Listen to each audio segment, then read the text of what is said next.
इस सूखे पत्ते को आप देख रहे हैं? ये कभी एक डाली पर हुआ करता था, हरा भरा, तने को पोषण देता था। किंतु जैसे ही ये सूख गया, जैसे ही इसने पोषण देना बंद कर दिया, इसे गिरा दिया गया। अब आप कहेंगे यही तो सच है, यही तो संसार का कड़वा सच है। ये संसार तभी तक आपको अपने साथ रखता है जब तक आप स्वयं को उपयोगी बनाए रखते हैं। मैं ये नहीं कहूंगा कि ये झूठ है, ये अवश्य कहूंगा कि ये संपूर्ण सत्य नहीं है। संपूर्ण सत्य ये है, यदि आप चाहें तो सदा सदा के लिए संसार को पोषण दे सकते हैं और सदा सदा के लिए संसार आपको अपने साथ रख सकता है। कैसे? इसी सूखे पत्ते का उदाहरण आपको देता हूं। ये सूखा पत्ता पहले पिसेगा, तत्पश्चात वर्षा के साथ गलेगा, फिर खाद बनेगा, फिर उसी वृक्ष की जड़ों में समा जाएगा, एक नवा अंकुर को एक नया जन्म देगा। तो आप सोचिए आपको अपने जीवन के साथ क्या करना है। यदि कभी आप गिरे, कभी असफल हुए, तो आपको इस उत्साह को खो देना या पुनः खड़ा होना और एक नए संसार की रचना करनी है। किसी प्राणी को देखिए, इस प्रकृति से उतना ही भोजन ग्रहण करेगा जितनी उसकी भूख है। भूख मिट गई, बस हो गया। अब मनुष्य को देखिए, उसे अपने जीवन में जो कुछ भी मिले, वस्तुएं, धन, भोजन, शक्ति, आवश्यकता से कहीं अधिक प्राप्त करने का प्रयास करता है, और आवश्यकता से कहीं अधिक मिल भी जाए वो भी उसके लिए कम है। अब ऐसा भला क्यों है? इसके पीछे क्या कारण? कारण है लोभ। लोभ की अग्नि कुछ ऐसी होती है कि मनुष्य के मन में एक बार जाग जाए तो बस बढ़ती जाती, तब तक बढ़ती है जब तक आप स्वयं उसे नहीं रोकते। इस लोभ की अग्नि को बुझाना संभव है आवश्यकता के चिंतन से। आपको बस स्वयं को एक सरल सा प्रश्न पूछना है। जब भी आपको लगे कि मन में किसी वस्तु के प्रति, शक्ति के प्रति, धन के प्रति, भोजन के प्रति लोभ बढ़ रहा है, स्वयं से पूछिए, क्या ये मेरे लिए उतना ही आवश्यक है जितना वृक्ष के लिए जल, जितना प्राणी के लिए भोजन? क्या ये उतना आवश्यक है? यदि उत्तर ना है तो स्वयं को वहीं रोक दीजिए, उस भावना को वहीं त्याग दीजिए, क्योंकि वहीं लोभ है। इसी प्रकार आवश्यकता के चिंतन से धीरे धीरे ये मन लोभहीन हो जाएगा। लक्ष्य, मार्ग और सफलता, ये तीनों आपस में जुड़े, किंतु कई बार लोग इसे उचित प्रकार से समझ नहीं पाते। सोचते हैं कि जैसा लक्ष्य होगा वैसा मार्ग होगा, उसी के अनुसार। लक्ष्य कठिन तो मार्ग कठिन, लक्ष्य सरल तो मार्ग सरल। यदि आपको वास्तविक सत्य से अवगत कराऊं तो सब कुछ इसका उल्टा। लक्ष्य अपना मार्ग नहीं बनाता, मार्ग वो जो आप स्वयं चुनते हैं, जो आप स्वयं बनाते हैं। उसी के अनुसार आपको आपका लक्ष्य प्राप्त होता है।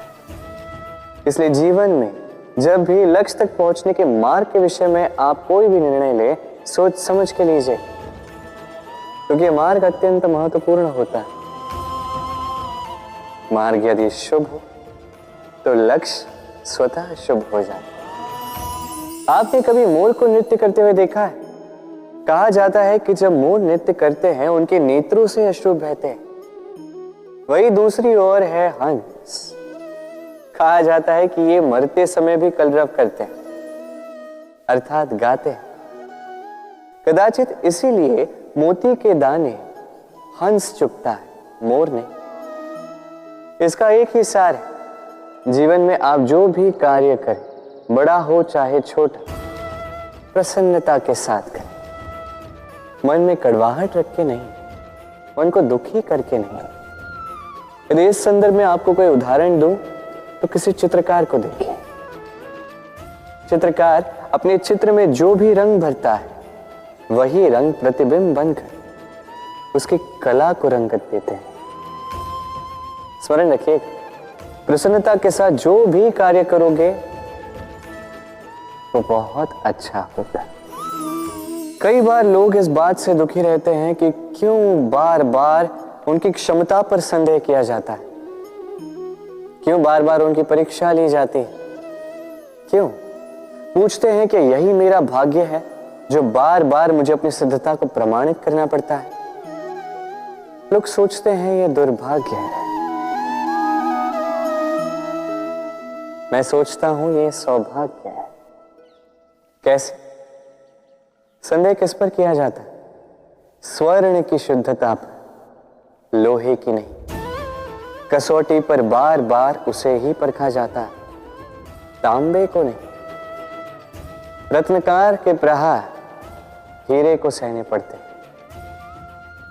किसी कंकड़ को नहीं। इसलिए ये सोच इसे सकारात्मक बनाई। जीवन में जितनी भी परीक्षाएं आए, मुस्कुराहट के साथ उसका सामना कीजिए, उस पर उत्तीर्ण हुए और फिर देखिए आपके भीतर का ये रत्न आपके जीवन को चमका देगा। मनुष्य का मन स्वभाव से ही चंचल होता है।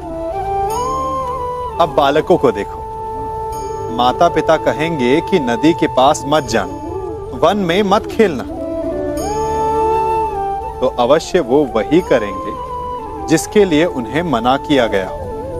बंधन को तोड़ने का जो रोमांच है वो मनुष्य के मन को सदा ललचाता है, परंतु बंधन और मर्यादा में बड़ा अंतर है।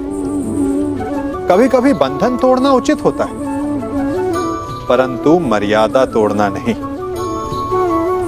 चाहे वो प्रेम की हो, शत्रुता की हो या फिर अतिथि की हो। फिर ये प्रश्न उठता है कि मर्यादा है क्या? हमें कैसे भान हो कि किस सीमा को हमें पार नहीं करना चाहिए? जैसा व्यवहार आप किसी दूसरे से अपने लिए चाहते हैं, वास्तविकता में वही आपकी भी मर्यादा है। जो सीमा आप किसी दूसरे को पार नहीं करने देना चाहते, वही सीमा आपकी भी है। जिस दिन से आप अपने मन से ये प्रश्न करना प्रारंभ कर देंगे, तब से ना आपसे कोई मर्यादा भंग होगी, ना ही कोई अपराध होगा। कदाचित इसीलिए कहा जाता है कि जब आपका मन नियंत्रण में हो तो आपके हृदय के साथ साथ ईश्वर आपके मन में भी वास करता है। सब कहते हैं, मैंने भी कहा है कि व्यक्ति जिस संगत के साथ बैठता है वैसा ही उसका स्वभाव हो जाता है। यह सत्य है, किंतु यह अर्ध सत्य है। हाँ, वर्षा की बूंद जब सर के मुख में जाती है तब वो विष बनती है, वही जब सीप के भीतर जाती है तब वो मोती बनती है। किंतु व्यक्ति का स्वभाव यह अत्यंत महत्वपूर्ण होता है। किसी पुष्प को देख लीजिए, उस पुष्प से जुड़े उन कांटों को देख लीजिए। सहस्त्र वर्षों से ये कांटे पुष्प से जुड़े हुए हैं, किंतु आज भी चुभते ही हैं, पीड़ा देते ही हैं, सुगंध नहीं देते। क्यों? क्योंकि चुभना कांटों का स्वभाव है। ये समझिए। सर्वप्रथम अपने मन के भाव को बदलिए, तत्पश्चात संगत का स्वभाव बदल सकते हैं। और यदि ऐसा आप करेंगे तो आपका संसार प्रसन्नता से भर जाएगा। तो आइए और मेरे साथ प्रेम से कहिए, राधे राधे।